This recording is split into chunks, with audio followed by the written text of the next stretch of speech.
Hi guys! Welcome back to our YouTube channel. Please don't forget to like, share, and subscribe para lagi kayong updated sa mga video na i-upload ko sa aming YouTube channel. Magandang balita para sa lahat ng ating mga lolo at lola. Aprobado na sa Kamara ang panukalang batas na layuning magdagdag ng mga benepisyo ng lahat ng senior citizens sa buong bansa. Ang panukalang ito ay bahagi ng Expanded Senior Citizens Act na naglalayong mas mapalawak at mapabuti pa ang mga programang nakalaan para sa kapakanan ng ating mga nakakatanda bilang pagkilala sa kanilang naging ambag sa lipunan. Sa vlog na ito ay pag-uusapan natin kung ano ang laman ng bagong panukalang batas, anong mga dagdag na benepisyo ang mga maaaring asahan, at bakit ito mahalagang hakbang para sa lahat ng ating mga senior citizens sa bansa.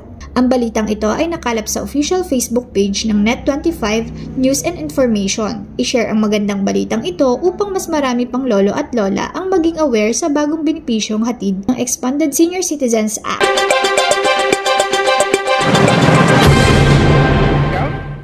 Aprobado na po sa Kamara ang panukalang batas na magdaragdag benepisyo sa mga senior citizens sa bansa.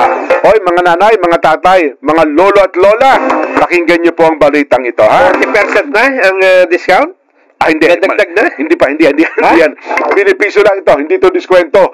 Baka magalit naman yung mga may-ari ng kumpanya pag nangyari yan, ha? Ito po ang balita. Alam niyo ba, lolo at lola? Umaabot na po ng 177 ang bumoto ng pabor sa ikatlo at huling pagbasa ng Expanded Senior Citizens Act. Nakapaloob dyan! Apo! Nakapaloob dito, lolo. Gagawing mas abot kaya ang pangunahing serbisyo at produkto para sa mga senior citizen. Gaya po ng gamot, food supplements, serbisyong pangkalusugan, bayad sa toll, at transport services, mapa-online man o kaya offline. Kabilang din sa mga bagong benepisyo ay ang 15 diskwento, 15% discount, Saan yan? singil sa kuryente, at singil sa tubig. 50! Ayan! Meron ng senior citizen? Discount sa tubig at kuryente? Pero ito may kulatilya doon, ha? Kulatilya. Ang kondisyon, hindi kayo hihigit sa 200 kilowatt per hour. Ano ba naman yan? May kondisyon pa. Ito na lang ako kay Marcoleta, libre. At 50 cubic meters ng tubig kada buwan. Ang mga senior citizen ay tatanggap din ng 8.5% discount sa basic goods at 25,000 pesos financial aid para sa pamilya ng masasawing senior citizen.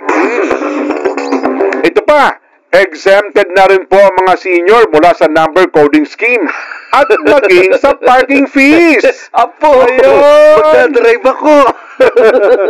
Pero dapat magpakita sila ng valid senior citizen ID. Ibig sabihin, hindi nakasama sa NCAP, Jen. Ang para sa senior citizen. ang number code. Kasi hindi mo malalaman kung nagdadrive.